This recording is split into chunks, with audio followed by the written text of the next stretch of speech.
한때 실크로드에서 동서교역을 독점했던 소구즈란 상인이 있었다. 하지만 오늘날 이들은 역사의 뒤안길에 사라진 상상 속의 사람들로 여겨지고 있다. 당나라의 옛 수도인 중국의 장안에서 낙타를 이끌고 가는 서양인의 모습이 담긴 유물이 대거 발굴됐는데 이들이 이 소구즈였던 것으로 보인다.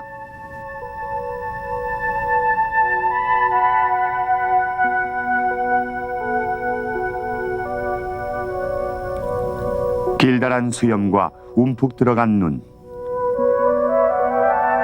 취재팀은 장안에서 발굴된 낙타를 몰고 가는 서양인과 흡사하게 생긴 사람들과 마주치게 됐다. 사라진 대상인 소구즈의 후예들이 이 지역에서 사람들의 눈에 띄지 않게 조용히 살고 있다고 한다.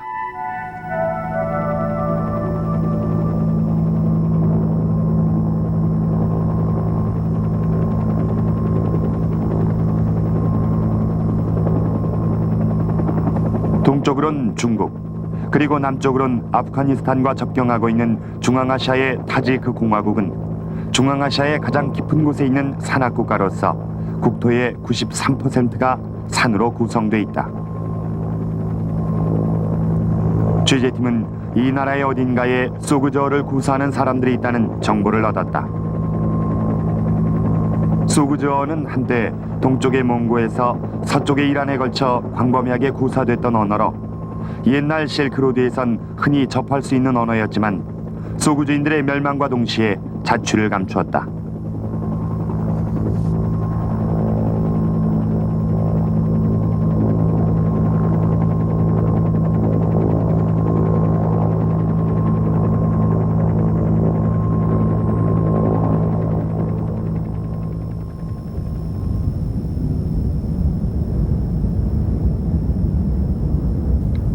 타지크 공화국의 수도인 누스안베는 기사르 산의 남쪽 기슭을 따라 형성된 작은 계곡 속에 묻혀 있다.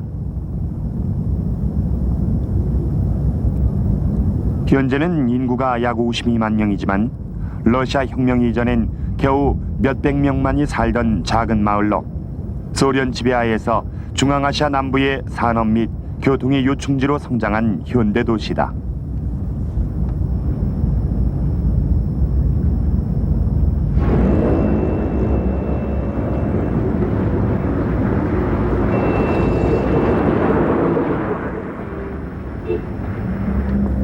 이 도시에선 타지크인, 우즈베크인, 러시아인, 타르타르인과 오세트인들을 포함하여 매우 다양한 민족들이 살고 있지만 오직 타지크인들만 인도, 이란 인종 집단에 속한다.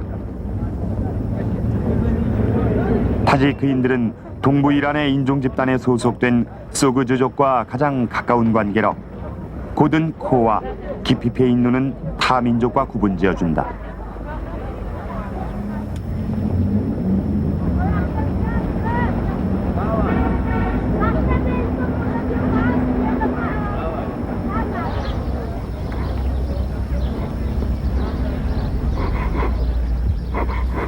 빗을 만드는 사람이 보도에 설치된 자그마한 노점을 가지고 있다. 뽕나무 조각으로 만든 빗을 팔고 있다.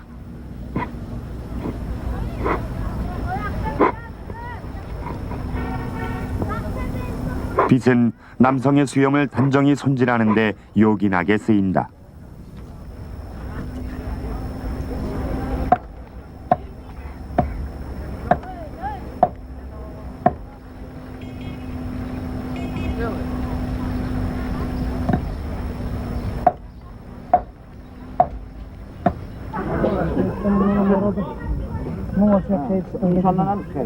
차이카나란 노천 찻집은 사람들이 휴식처로 잠시 들르는 곳이다. 두스안베시에선 취재팀이 찾고 있던 소구주인의 흔적을 찾아볼 수 없었다. 타지크인들은 자신들이 소구주인의 후예란 사실을 부인하고 있었는데 이들은 소구주족이 이젠 유적에 파묻힌 과거의 소산이라고 말하고 있었다.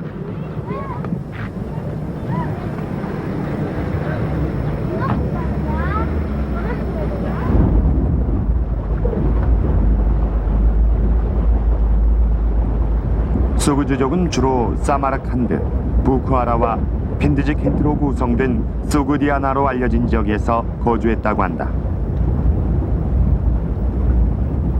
이들은 가는 곳마다 형성한 지역사회를 자신들의 무역 전초기지로 이용했다.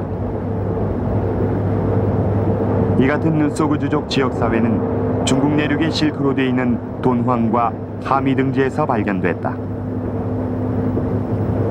소그제인들은 우수한 국제 상인들이었다. 이들의 발자취를 찾아서 취재팀은 누스안베를 떠나 기사르 산을 넘기 위해 바르조 북강을 따라갔다.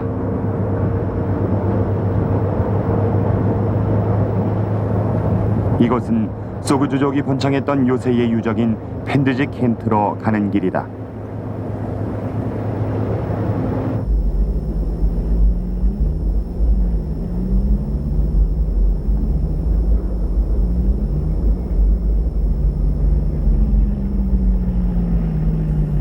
타지크 공화국의 서쪽에 있고 면적이 13헥타르에 달하는 이 도시는 낮은 언덕 밑에 묻혀 있었는데 이곳이 바로 소그주족이 5, 6세기에 지었다는 중세 도시 펜드지 켄트다. 이 도시는 실크로드의 동서 무역 기지로 동으론 중국을, 서로는 페르시아와 비잔틴을 연결시킨 광활한 오아시스였다.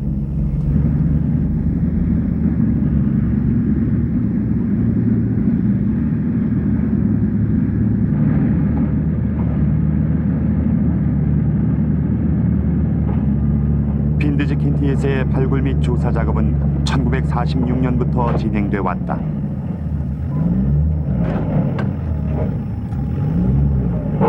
외벽에 둘러싸인 요새 내부의 4분의 1가량이 발굴됐는데 귀족들의 2층 벽돌집들과 평민들의 가옥 유적이 발굴됐다.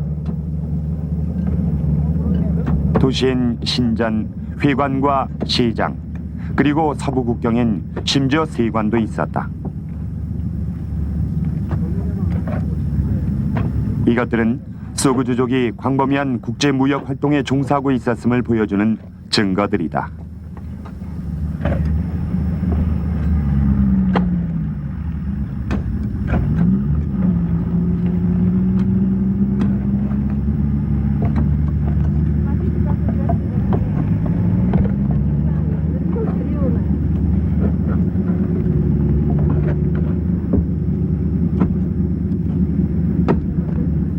발굴 작업은 레닌그라드 동양학 연구소의 마르샤크 교수가 지휘하고 있었다. 마르샤크 교수에 의하면 펜드지 켄트는 8세기에 아랍인들의 침략을 받아 몰락했다.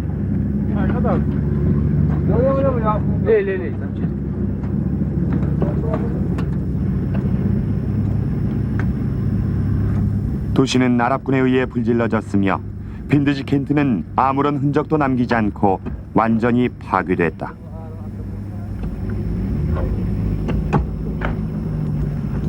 아라베스크 문양이 조각됐던 훌륭한 기둥도 이때 무너져 내렸을 것이다.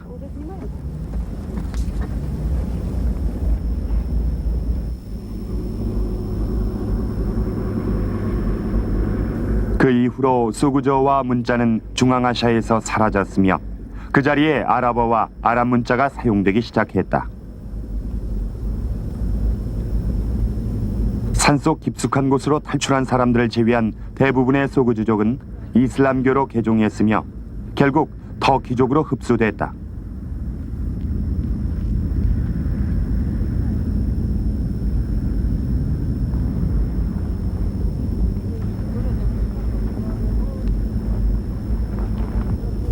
핀드지 켄트에서 발굴된 다수의 귀중한 유적 가운데 특히 벽화들이 눈에 띄었는데 취재하는 동안에도 어느 귀족의 저택 유적에서 눈부신 벽화들이 모습을 드러냈다.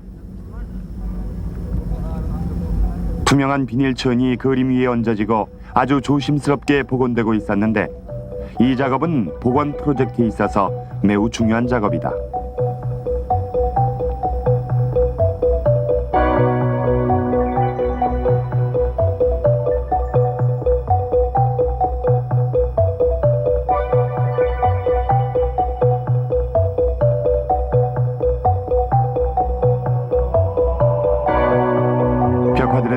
당시의 생활 양식에 대해 가장 정확히 알려주는 역사의 전달자로 벽화에 그려진 식량, 의복, 사람들의 모습과 몸짓들은 당시의 생활 양식과 문화적 수준을 말해준다.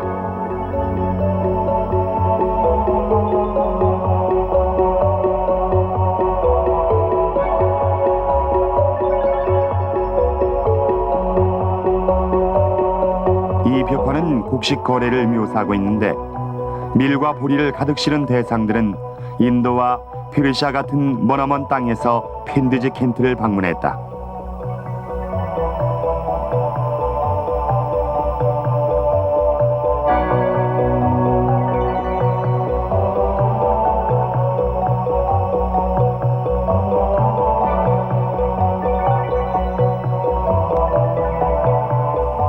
길게 찢어진 눈과 홀쭉한 얼굴을 지닌 귀족이 섬세하게 그려져 있다.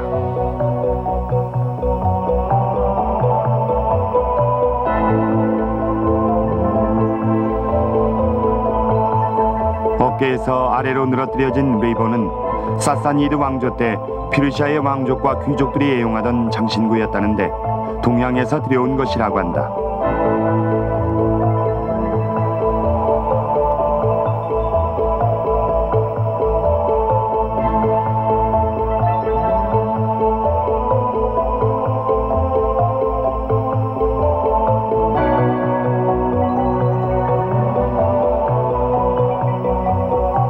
소그주족은 집안을 그림들로 꾸미는 걸 좋아했던 것으로 보이는데 벽화들은 부유층의 거의 모든 가정에서 빠짐없이 발견됐다.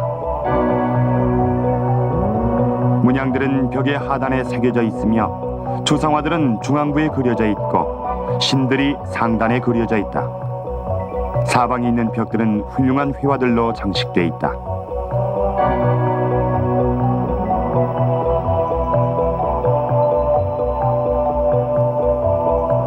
천막에서의 연회란 이 그림은 임금을 아련한 가운데 열리고 있는 잔치를 그린 것이다.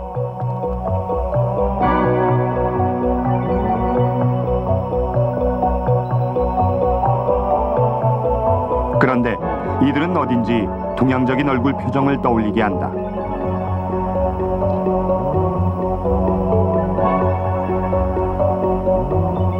생생하면서도 연한 색조는 석고와 바위 염료를 혼합한 결과다. 청금석은 청색의 원료로, 산화철은 적색을 얻어내는 원료로 쓰였는데 소그주족이 1500년 전에 가지고 있었던 회화적 지식의 산물들이다. 이 그림들을 통해 취재팀은 동서양의 문화를 융화시키고 여러 나라들의 특산품들로 풍요를 누린 소그드족의 풍요로운 삶을 쉽게 엿볼 수 있었다.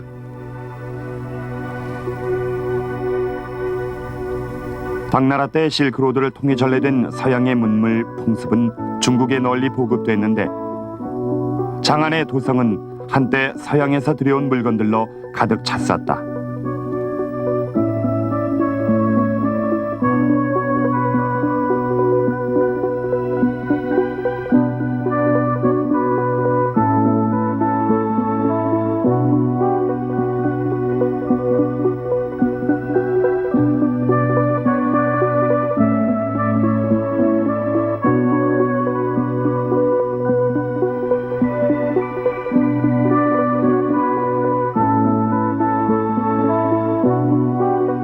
고대 당나라 역사서엔 서역에서 온 외국인들이 장안의 양탄자, 유리제품, 악기, 의료 보급품 등 많은 물품을 가지고 왔다고 쓰여 있다. 그 결과 서양 음악이 유행했고 서양 음식들이 귀족들의 식탁에 놓여지기 시작했으며 남자와 여자들은 서로 앞다투어 양복을 입기 시작했다. 소그주족의 타고난 상업 기질은 풍부한 국제적 색채를 띤 문화를 꽃피웠다.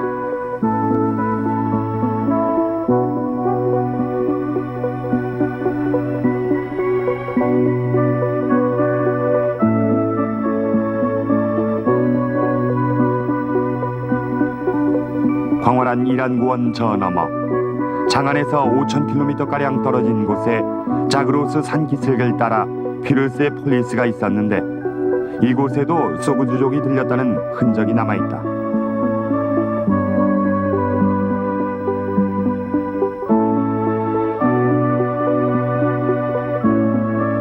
시대는 중국의 당나라 왕조 전인 1000년 전 아키메네스 왕조다. 이 그림은 다리우스 대왕에게 조공으로 양을 바치는 소구주족을 묘사한 것이다.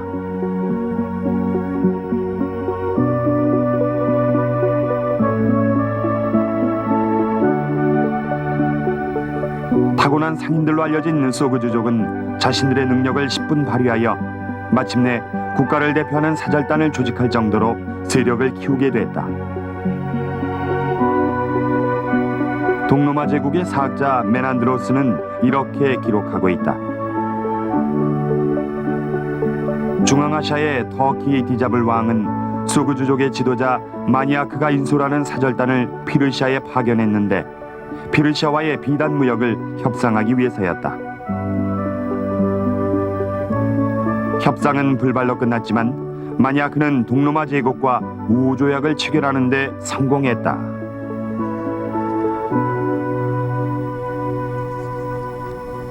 소구주족은 6, 7세기에 가장 활발한 활동을 폈는데 이들은 한 나라의 존폐를 좌우할 정도로 막강한 영향력을 행사하게 됐다.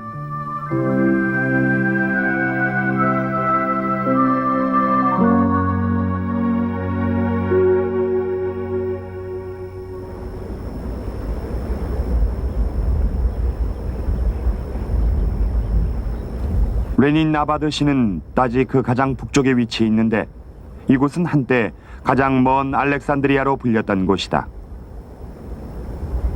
알렉산더 대왕이 험준한 도로 때문에 진격을 포기한 최북단에 있는 땅으로 레닌 나바드시엔 소구주족이 누린 번영의 절정기를 상기시켜주는 집단 농장이 지어졌다.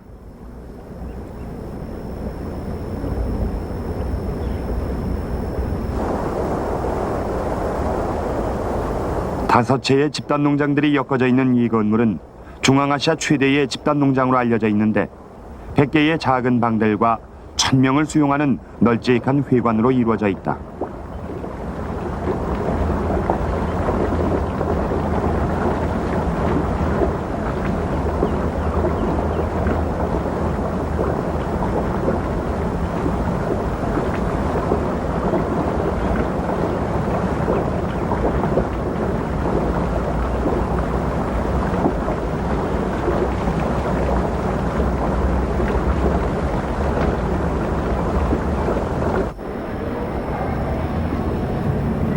소구주족이 상인으로서 얼마나 뛰어났는지에 대한 기록들은 다수 발견되고 있는데 이것은 당나라 역사서에 적힌 내용이다.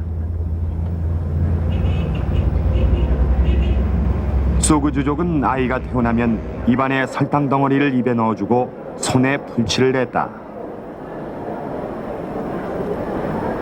이들은 아이가 자랐을 때 설탕처럼 달콤한 말을 자유자재로 구사하고 풀에 물건이 딱 달라붙듯이 돈을 손에 꽉 움켜주란 뜻에서 이런 풍습을 이어갔다.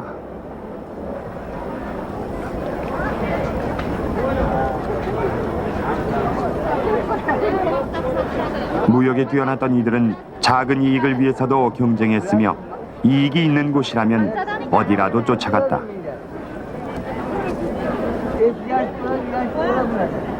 하지만 소구주족의 혈통을 이어받고 소구저를 말하고 소구저 문자를 쓰는 사람들은 끊임없이 이어진 전쟁의 역사 속에 중앙아시아에서 종적을 감추고 말았다.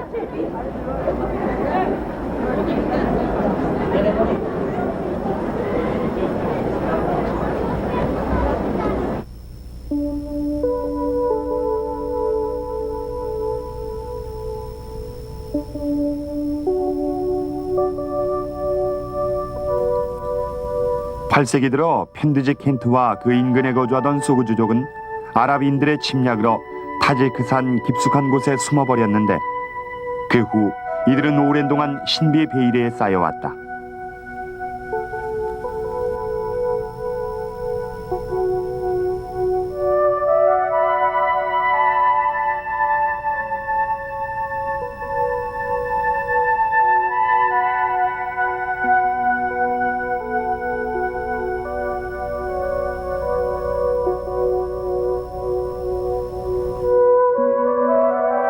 취재팀은 역사에서 버림당한 소그주족의 동정을 추적하기 위해 제라브샨 산으로 들어갔다.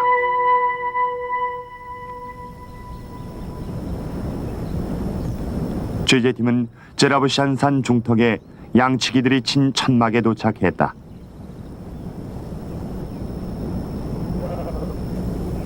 이 사람들은 양을 치면서 생계를 이어가는데 더운 여름철에 양떼를 방목시키기 위해 이곳으로 양을 몰고 온다.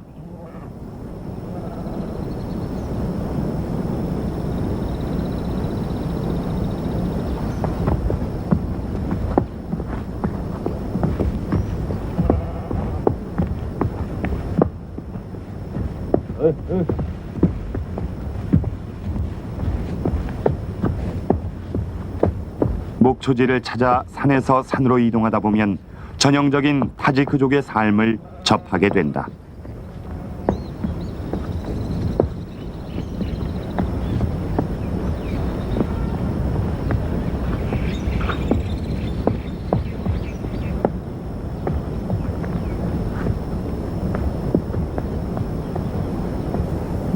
동물의 분뇨는 연료로 쓰인다. 여름용 천막을 이용한 간단한 임시 숙소다.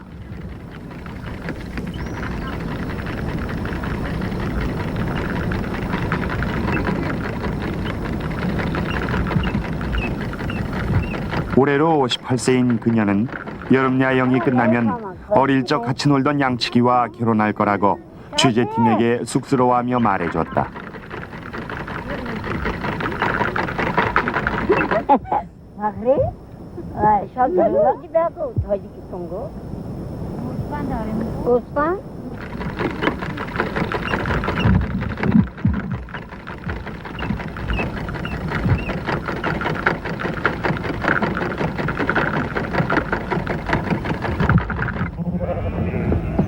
(1932년에) 한 양치기가 제라브샨 산에서 버드나무 가지로 짠 바구니를 발견했다. 바구니 안엔 이상한 글자가 적힌 나무 조각이 들어있었다. 그 나무 조각에 적힌 글은 다름 아닌 8세기에 소그디아나 핀드지 켄트의 데바슈티크 총독이 쓴 소그주족 글이었다. 글을 해독한 결과 소그주족의 발자취가 서서히 드러나기 시작했다. 저들은 제라브샨 강 상류에서 발원한 머그산으로 도주했던 것이다.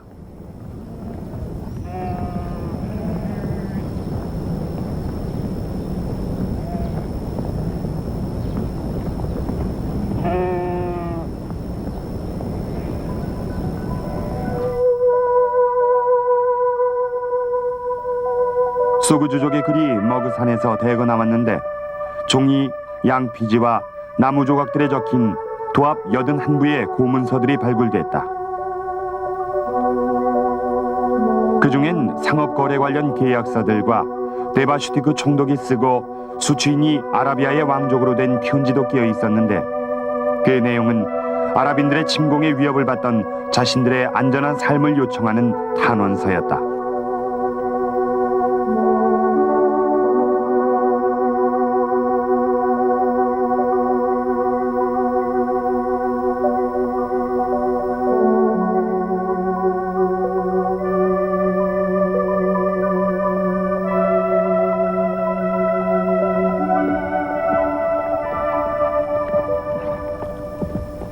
취재팀은 머그산으로 발길을 옮겼는데 해발 2000m에 달하는 제라브샨강 상류로 이어지는 이 길은 1200년 전 소그주족이 도피할 때 이용했던 매우 험준한 길이다.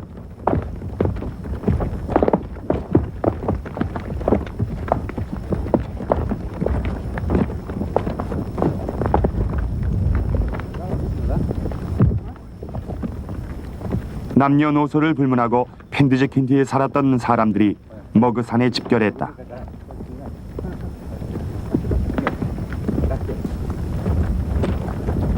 사람들은 금, 은, 비단 직물, 거래 계약서 등 귀중품뿐만 아니라 식량으로 쓰기 위해 가축들도 끌고 왔다.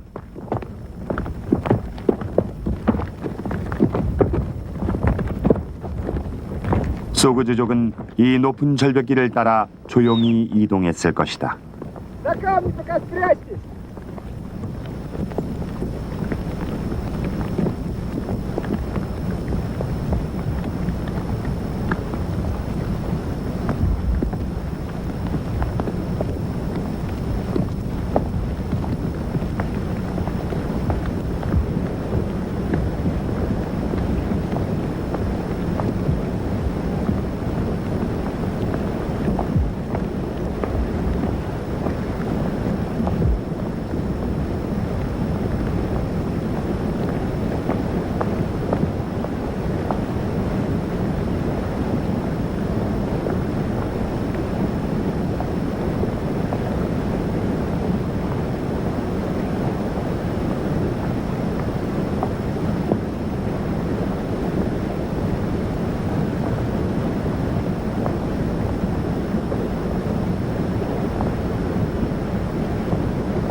머그산은 사방에 이보다 더 높은 산들로 에워싸여 있다.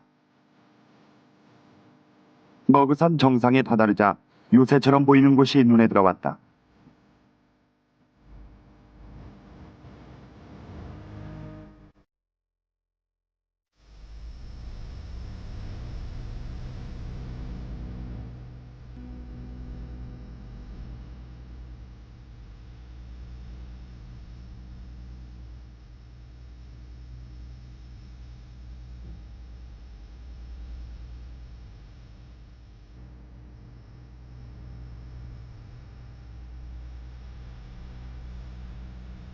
요새의 초석의 원료는 제라브시안 강에서 채취한 천연석인데 요새의 외벽과 내벽은 볕에 말린 벽돌들로 견고하게 지어졌으며 성벽 너머로 주위가 한눈에 들어온다.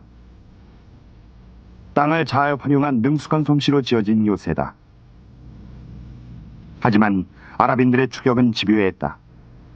수천 명의 아랍 병사들로 포위되어 결국 함락되고 말았는데 왕은 처형되고 금은 보화 등 모든 것이 약탈당했다.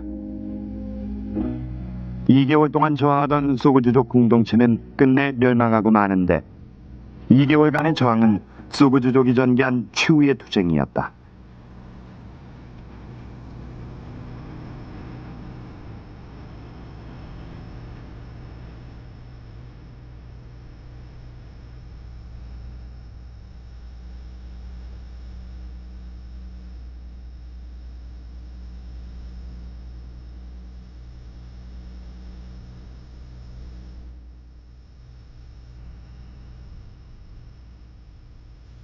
파괴된 머그산에 있는 가옥들은 2층짜리 건축물들이었다. 1층은 식량이 저장된 창고로 쓰였고 사람들은 2층에서 살았다.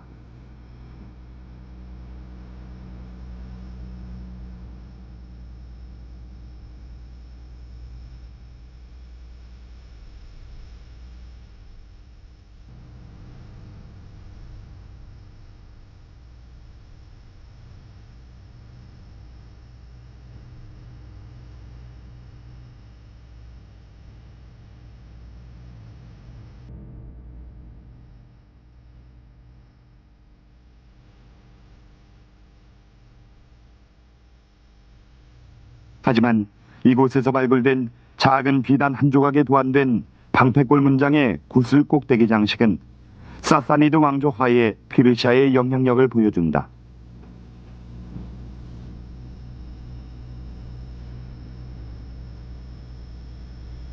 머그산에서 발굴된 문서 중엔 당시의 혼인 계약서도 있었다. 신랑 우태지는 신부 체트를 아내로 맞아 사랑하고 존경할 것이며 신부도 이와 같이 할 것이다. 남편 우태진이 아내 체티의 동의 없이 다른 여인을 취하게 되면 남편은 아내에게 30드라크마를 지불해야 한다. 하지만 신랑이 신부를 더 이상 아내로 삼지 않기로 결정하면 결혼 기간 동안 신랑은 신부에게서 받은 식량, 예물을 포함한 각종 물품들과 돈을 신부에게 돌려준 뒤에 헤어져야 한다.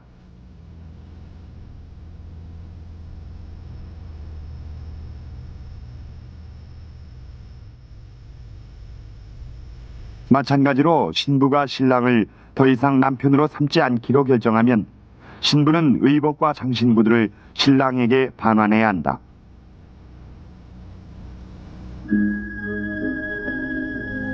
이 계약서는 710년 3월 25일 작성됐다.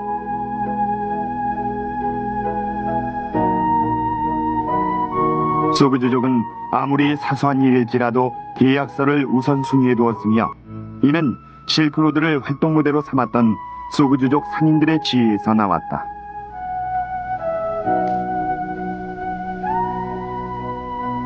취재팀은 이 다큐멘터리 시리즈를 촬영하는 동안 소그주족의 진짜 후예들이 아직도 존재한다는 이야기를 들었다.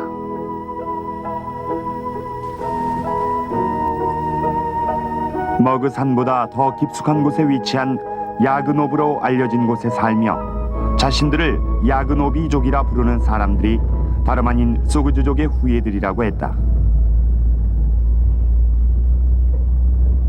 야그노비족이 고대 소구스족의 직계 후손들이란 사실은 최근에 이루어진 조사 작업에서 밝혀졌다.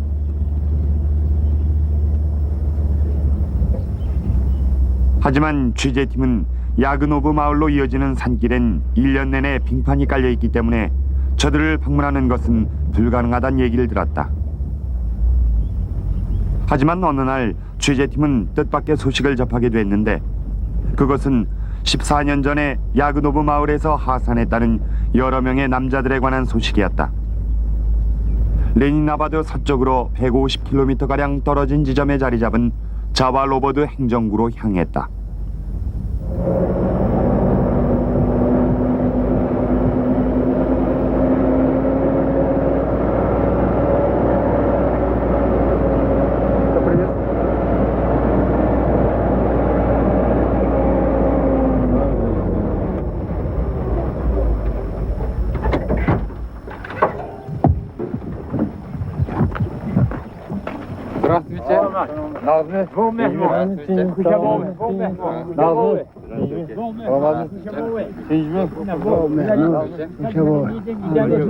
그리고 취재팀은 그곳에서 한 노인을 만났는데 그것이 바로 소그주족과의 최초의 만남이었다.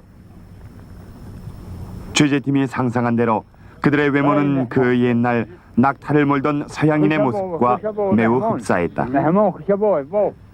인터뷰는 일어, 러시아어, 타지크어와 소그저어의 순서로 이루어졌다.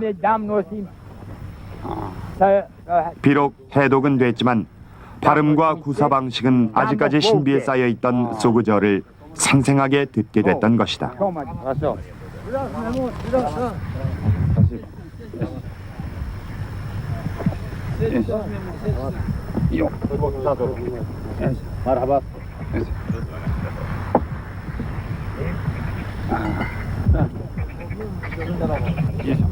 아, 美味しそうですね。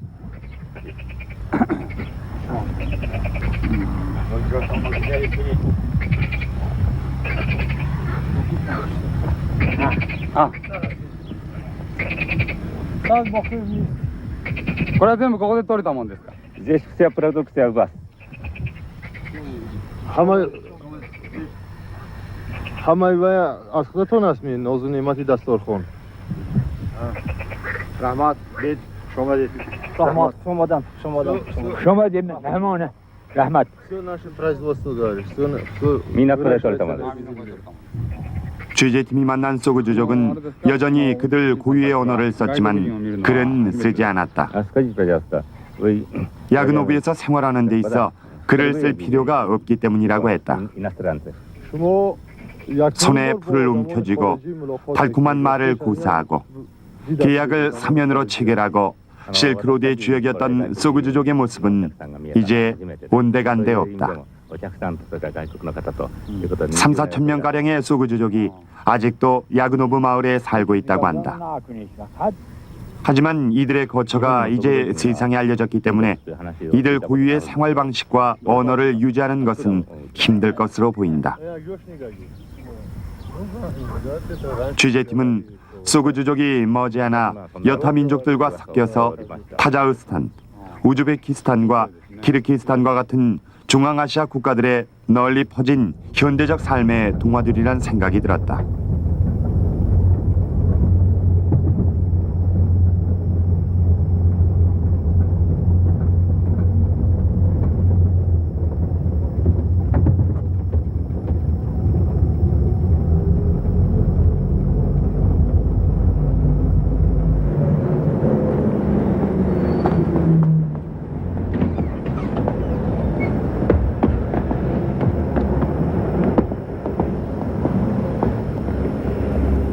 중앙아시아엔 고대사와 현대가 공존한다.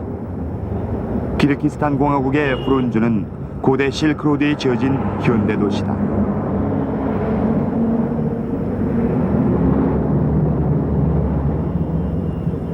이곳엔 오랜 세월을 살아온 다양한 혼혈 민족들의 혈통을 이어받은 사람들이 살고 있다.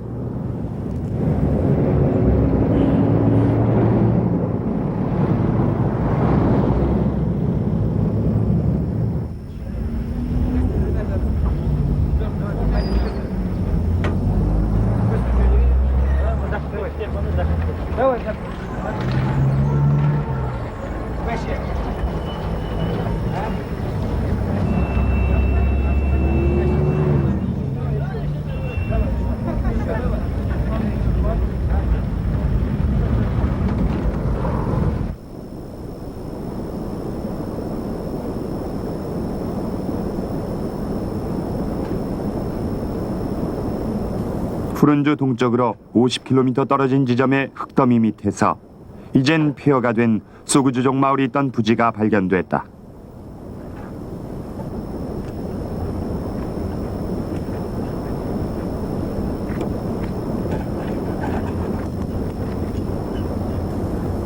현재 발굴 작업이 키르기스탄 과학 한림원의 감독하에 진행되고 있다.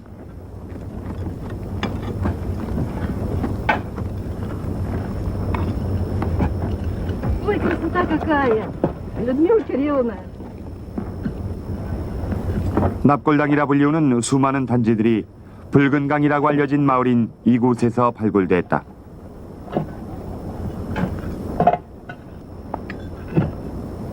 매장된 사람들의 사회적 지위가 높을수록 단지의 문양은 더욱 화려하게 새겨진다.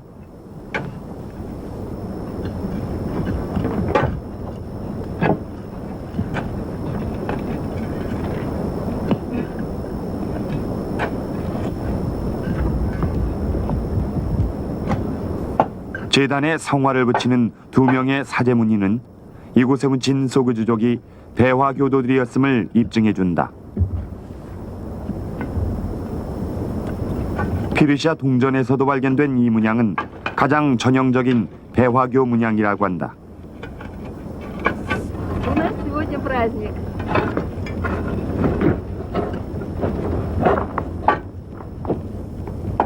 소그주족 중엔 불교 신자, 기독교 신자와 만이교 신자들도 많았지만 대다수는 대화교를 숭배했다고 한다. Рельефы. Давайте замеряем. 이토록 정교하게 제작된 단지들을 대거 발견한 건 유례가 없는 일이라고 한다. 이들은 시신들을 바람과 새에게 노출시킨 뒤에 남은 뼈를 납골당에 모아서 이곳에 매장했을 것이다.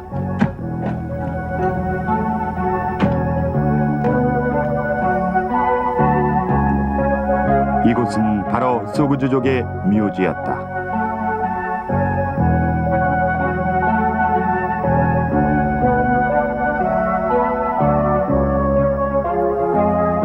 핀드지 킨티에서 발굴된 소그주족의 벽화. 하프를 우아하게 연주하는 아름다운 여인은 소그주족이 과거에 누렸던 영화를 연상시킨다.